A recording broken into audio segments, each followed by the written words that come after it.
Hello नमस्कार दोस्तों, स्वागत है आपका सिविल्स एजुकेशन में। पीईटी 2022 के लिए प्रैक्टिस सेट नंबर 8 है। हम लोगों ने 7 प्रैक्टिस सेट कर लिए हैं, प्ले लिस्ट में पड़े हुए हैं, आप लोग वहाँ से देख लेना। और आप लोगों को करंट अफेयर्स का भी वीडियो मिल जाएगा 2-3 दिन में। इसमें 600 प्लस एमसीक्यूज रहेंगे करंट अफेयर्स के, ठीक है। अभी अंडर प्रिपरेशन है, जैसे रिकॉर्ड हो जाएगा पूरा मैं अपलोड कर दूंगा, ठीक है। चलिए इनको कर लेते हैं जल्दी से। पहला प्रश्न है, माउंट आबू स्थित मशहूर दिलवाड़ा मंदिर निम्नलिखित में से किस समुदाय का पवित्र तीर्थ स्थल है। जैन धर्म के बारे में हम लोग पढ़ते रहते हैं। इन मंदिरों में जो सबसे फेमस मंदिर है वो है बिमल बसाही का मंदिर। इसको बनाने वाला जो सामंत था वो बिमल साय था। ये सोलंकी वंश का सामंत हुआ करता था, ठीक है। चलिए दूसरा प्रश्न है, पृथ्वीराज चौहान ने किससे विवाह किया था। वह उनके शत्रु जयचंद्र गहड़वाल की बेटी थी। जयचंद्र की बेटी कौन थी? संयोगिता। चलिए तीसरा प्रश्न है, चालुक्य वंश का सबसे महान शासक कौन था। पुलकेशिन द्वितीय चालुक्य वंश का शासक था। इसकी उपलब्धियां, इसका विवरण ऐहोल अभिलेख में मिलता है, ठीक है। चौथा प्रश्न है, पोलो या चौगान खेलते समय निम्नलिखित में से किस सुल्तान की मृत्यु हो गई थी। कुतुबुद्दीन ऐबक। 1210 में इसकी मृत्यु हो गई थी चौगान खेलते समय। इसका मकबरा कहाँ पर है? लाहौर में है। चलिए पांचवा प्रश्न है, किसने दीन इलाही आरंभ किया था। दीन इलाही एक विचार पद्धति थी, ठीक है, इसमें सभी धर्मों के प्रिंसिपल्स को शामिल किया गया था। इसको अकबर ने शुरू किया था। चलिए छठवां प्रश्न है, निम्नलिखित में से कौन उग्रपंथी नहीं थे। बीजी तिलक, ये तो एक्सट्रीम एक्सट्रीमिस्ट थे। ऊधम सिंह एक्सट्रीमिस्ट थे। मदन लाल भी थे। जी के गोखले साहब नहीं थे।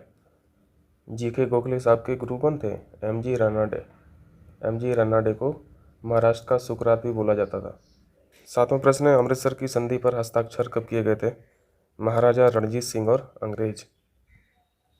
1809 सही आंसर है। सीमांत गांधी या फिर फ्रंटियर गांधी किसे बोला जाता था? खान अब्दुल गफ्फार खान को। नवा प्रश्न है, निम्नलिखित में से किसने 1935 के एक्ट के बारे में कहा था, एक कार जिसमें ब्रेक तो है पर इंजन नहीं है। ये JL नेहरू साहब ने बोला था। चलिए 10वां प्रश्न है, गणेश महोत्सव का प्रारंभ किसने किया था। लोकमान्य तिलक। इन्होंने 2 महोत्सव की शुरुआत की थी, गणेश महोत्सव और शिवाजी महोत्सव। 11वां प्रश्न है, यमुना नदी का उद्गम स्थल कहाँ पर है। जिस ग्लेशियर का नाम हम लोग पढ़ते हैं उस ग्लेशियर का नाम है यमुनोत्री। और एक ग्लेशियर किस चोटी के पास है? बंदरपूंछ की चोटी के पास। बी ऑप्शन सही है। 12वां प्रश्न है, निम्नलिखित में से कौन सा एक सबसे सूखा स्थान है। लेह सबसे ज़्यादा ड्राइएस्ट प्लेस है। 13वां प्रश्न में मैचिंग कराना है। कोलार की खान सोने की खान है। जाबर की खान है जस्ता और शीशे की खान है, ठीक है। कालाहंडी बॉक्साइट और मूसा बनी, ये चारों खाना बहुत इंपॉर्टेंट है। मूसा बनी की खान तावी के लिए। हो जाएगा, अभी मिलाते रहना, उसकी ज़रूरत नहीं है, यहाँ पर सीख लिया ना।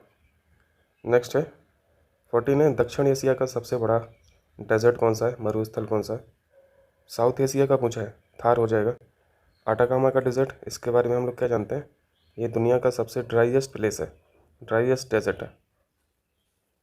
15वां क्वेश्चन है, निम्नलिखित नदियों में से कौन सी विषुवत रेखा यानी इक्वेटर को 2 बार पार करती है।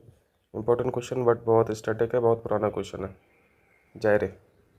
इस नदी को कोंगो नदी के नाम से भी जानते हैं। मेक इन इंडिया पहल का शुभारंभ कब किया गया था। 25 सितंबर 2014। सी ऑप्शन सही है।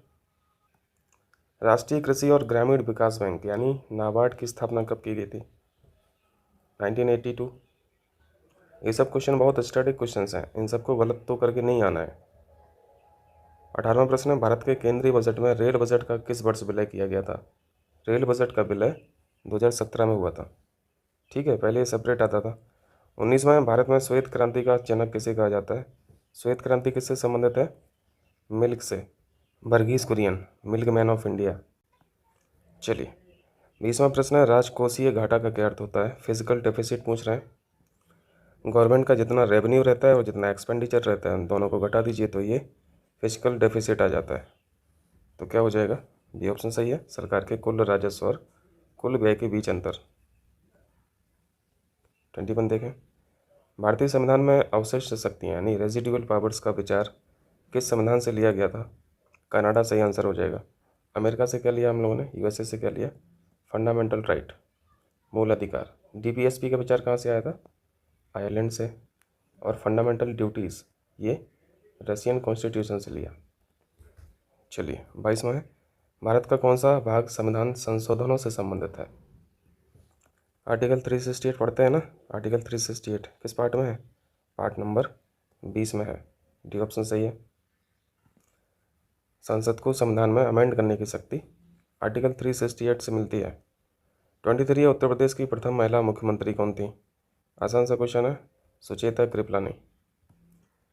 ये उत्तर प्रदेश की भी पहली मुख्यमंत्री हैं और इंडिया लेवल पे बात करें तो ये किसी भी राज्य की बनने वाली पहली महिला सीएम थी। ठीक है। 24 है, राष्ट्रपति मंत्रिपरिषद के सदस्य को कैसे बर्खास्त कर सकते हैं। मंत्रिपरिषद यानी काउंसिल ऑफ मिनिस्टर्स, इसके मुखिया कौन है, पीएम साहब हैं। पीएम साहब की सिफारिश पर इसको बर्खास्त किया जा सकता है, सी ऑप्शन सही है। यहाँ पे 75(3) आर्टिकल बहुत इंपॉर्टेंट हो जाता है। क्या लिखा है इसमें, मंत्रिपरिषद लोकसभा के प्रति उत्तरदायी होती है, ये 75(3) में लिखा है। ठीक है, लोकसभा की प्रति है, लोकसभा भी याद रखना। 25 है, भारतीय संविधान के अनुसार सरकार के कितने अंग हैं। ये 3 अंग कौन कौन से होते हैं, विधायिका होती है, कानून बनाने वाली संस्था है, उसको लागू कराने वाली संस्था एग्जीक्यूटिव है यानी कार्यपालिका है, और तीसरी जुडिशरी है। ठीक है। चलिए 26 है, डायोप्टर निम्नलिखित में से किसकी एसआई यूनिट है। लेंस की क्षमता को बोलते हैं डायोप्टर, लेंस की क्षमता डायोप्टर में मेजर की जाती है। 27, यदि एक लोलक निर्वात में दोलन करता है तो इसकी समय अवधि क्या होगी। यहाँ पे निर्वात लिखा हुआ है, वैक्यूम लिखा हुआ है, वैक्यूम में कोई भी चेंज नहीं आता है, सी ऑप्शन सही है। 28 है, निम्नलिखित में से बेकिंग सोडा का रासायनिक नाम क्या है। एक बेकिंग सोडा होता है, एक बेकिंग सोडा होता है। बेकिंग में बाइकार्बोनेट होता है यानी HCO3 बेकिंग सोडा होता है, यानी H का जो एटम है वो बेकिंग सोडा में होता है, बासिंग में नहीं होता है। और इसको क्या बोला जा सकता है, sodium hydrogen carbonate, B option सही है। 29 है, नियासिन जो विटामिन बी कॉम्प्लेक्स ग्रुप का एक विटामिन है, इसकी कमी से कौन सा रोग हो जाता है। नियासिन यानी ये विटामिन B3 की बात कर रहे हैं, B3 का केमिकल नेम नियासिन है, इसकी कमी से पेलाग्रा हो जाता है, बी ऑप्शन सही है। मरासमस ये प्रोटीन की कमी के कारण होता है, रतौंधी विटामिन ए की कमी से होता है, और रिकेट्स विटामिन डी की कमी से होता है। ठीक है। चलिए यहाँ पे देखिए फूड चेन के बारे में बताइए। सबसे नीचे ट्रॉफिक लेवल पे कौन बैठा है, घास बैठी है, घास के बाद कीट आ जाएगा, कीट को खाने वाले मेंढक हैं, फिर सांप है, उसके बाद गरुड़ हो जाएगा। ठीक है, बी सही है। 31 है, एक समीकरण है, इसको सॉल्व कर लीजिए जल्दी से। क्या करते हैं, इसका परिमेयकरण करके इसको सॉल्व किया जाता है। अच्छा वैसे √3 की वैल्यू कितनी होती है, 1.7 ना। अगर 1.7 वैल्यू पुट करके करें तब नहीं होगा क्या, अच्छा करके देखते हैं। ऊपर में 1.7 में एक जुड़ जाएगा है ना, ये +1 है तो 2.7 लगभग हो गया, और इसमें से एक घट जाएगा तो ये 0.7 बचा। ऊपर क्या बचा, इस तरफ ये 0.7 है, और नीचे क्या, वही हो जाएगा 2.7। अब देखिए 7 चौको 28, लगभग 4 बार कट गया, और ये कितना आएगा, ये 1 से कम आएगा। ये इसका उल्टा ही तो लिखा है पहले का, तो पहले की वैल्यू जब 4 आई है तो इसकी वैल्यू 1/4 हो जाएगी, 1/4 हो जाएगी, और 1/4 का मतलब क्या है 0.25, तो इसमें 0.25 जोड़ दें, 0.25 यानी लगभग जो आंसर आ रहा वो 4 प्लस आ रहा। ठीक है, ये गलत हो गया, ये गलत हो गया। और ये 2√3 कितना होता है, 2 में अगर 1.7 से गुणा करें तो ये 4 तो पहुँच ही नहीं पा रहा, ये भी गलत हो गया। यानी लगभग हम लोगों का आंसर 4 आना चाहिए था, है ना, तो 4 आंसर डी ऑप्शन में है, तो ये सही हो जाएगा, परिमेयकरण की कोई आवश्यकता ही नहीं पड़ी। चलिए 32 देखिए, 32 देखिए, रीता अपनी मासिक आय का 25% घर के किराए पर, शेष राशि का 30% भोजन पर व्यय करती है। इनकम मान लीजिए X है, 25% किराए में निकाल दिया तो इतना बचा, है ना, 30% भोजन पर निकाल दिया तो इतना बचा। समझ में आ रहा है। और ये वैल्यू आ किसकी रही है, ये सेविंग की आ रही है, और ये क्वेश्चन में बता भी रहे हैं कि ये जो वैल्यू है बचत की ये 5250 है, तो इसको बराबर कर दीजिए 5250 के, यहाँ से X की वैल्यू निकाल लीजिए, आंसर हो जाएगा। इसको आप सॉल्व कर लेना, 10,000 आ जाएगा आंसर।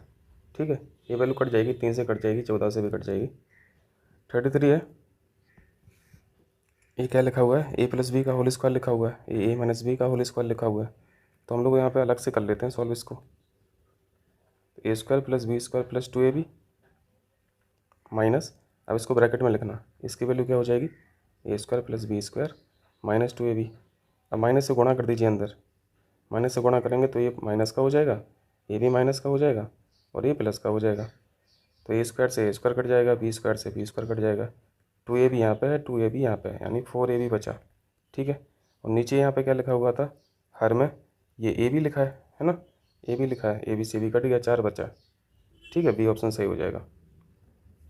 चलिए 34 देखिए, सबसे बड़ी कौन सी है बताना है। तो √2 तो होगी नहीं, क्योंकि √2 से बड़ी तो यहाँ पे √4 लिखा हुआ है, √4 यानी ये 2 खुद लिखा हुआ है। √3 की वैल्यू कितनी होती है, अगर यहाँ पे 1/2 होता है तब 1.7 लिखते हैं, लेकिन यहाँ पे अगर घनमूल हो जाएगा तो ये 1.7 से कम आएगी कि ज़्यादा आएगी, कम आएगी ना, यानी ये भी 2 से कम है। 2 से कंपेयर इसलिए कर रहे हैं क्योंकि एक वैल्यू हमारे पास 2 है जो सबसे बड़ी दिख रही है। ठीक है, तो ये भी नहीं होगा। और ये बताइए, वर्गमूल 5 है तो इसकी वैल्यू 2+ आएगी अगर वर्गमूल है तो, लेकिन यहाँ पे घनमूल है तो ये वैल्यू कितनी हो जाएगी, 2 से कम हो जाएगी। ये भी नहीं होगा, सबसे बड़ी वैल्यू हमारे पास 2 है, 2 यानी √4, सी ऑप्शन। ठीक, चलिए 35, किसी कक्षा में 40 छात्रों का औसत भार 60 है, तो यहाँ पे जल्दी से आप 40 छात्रों का योग निकाल लीजिए। औसत क्या होता है, एवरेज क्या होता है, योग अपॉन संख्या। ठीक है, यहीं पे वैल्यू पुट कर दीजिए, औसत भार है 60 दे रहा है, 60 लिख लिया, योग नहीं पता हमें, संख्या पता है 40, तो यहाँ पे हम लोगों को 40 छात्रों का योग पता चल गया। ये योग है 40 छात्रों का, और कितना हो जाएगा, गुणा कर दीजिए, 6 चौक 24, 2400 हो गया। अब ये आगे लिख रहे हैं, जब कक्षा में 10 नए छात्र शामिल होते हैं तो औसत भार 64 हो जाता है। हम लोग इसी को कैरी ऑन कर लेते हैं, पहले 60 था, अब 64 हो जा रहा है औसत। ठीक है, कितने और नए लोग ऐड हो जा रहे हैं, 10, तो ऊपर क्या लिखोगे, 40 लोगों का तो लिखना ही है, 40 लोगों का हमें पता है, बाकी और कितने लोग हो गए, 10 लोग और ऐड हो गए। और अब टोटल कितने हो गए, 40 पहले थे, 10 बाद में हो गए, 50 हो गए। तो यहाँ पे हम लोगों को 10 लोगों का योग पता चल जाएगा कि नहीं। इसका आप क्रॉस मल्टीप्लाई कीजिए और घटा दीजिए 2400, 64 में 50 का गुणा कीजिए, 5 चौको 20 हो जाएगा, 5 छः के 30 और 32 हो जाएगा, एक जीरो और लिख दिया, माइनस 2400 कर दिया, ये योग आ जाएगा बाकी नए 10 लोगों का। कितना बचा, 800 बचा। अब आगे पढ़िए, यदि 5 नए छात्रों का औसत भार 72 है, इन्होंने इन 10 में 5 लोगों का बता दिया, 5 लोगों का औसत भार 72 है, तो योग कितना हो जाएगा 5 लोगों का, 5 में 72 से गुणा कर दीजिए, 5 दूनी 10 और 5 सत्ते 35 और 36, 360 हो गया 5 लोगों का। तो 5 लोगों का 360 है, 10 लोगों का 800 है, दोनों को घटा दीजिए तो बाकी 5 का भी आ जाएगा। कितना बचेगा, 440 बचेगा, ये 440 बचा।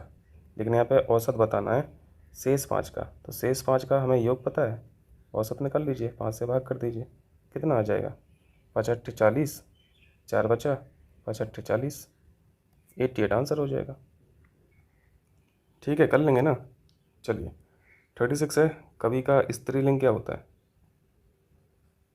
कवित्री होता है, वर्तनी भी साथ में ध्यान रखना। 37 में पैर शब्द के पर्यायवाची पूछा है, कौन सा नहीं है ये बताना है। पद पैर होता है, चरण पैर होता है, पग भी पैर होता है, नौ मतलब तो नया होता है ना, तो यही हो जाएगा जो नहीं है, सी ऑप्शन। 38 है, कौन सा शब्द बिजली का पर्याय है, दामिनी, आसान है, डी ऑप्शन। रमणी स्त्री का पर्यायवाची होता है, तनिया पुत्री का पर्यायवाची, और सरवरी रात का पर्यायवाची होता है। ठीक है, तो यहाँ पर सही आंसर डी हो जाएगा। 39 है, करेक्ट स्टेटमेंट बताइए।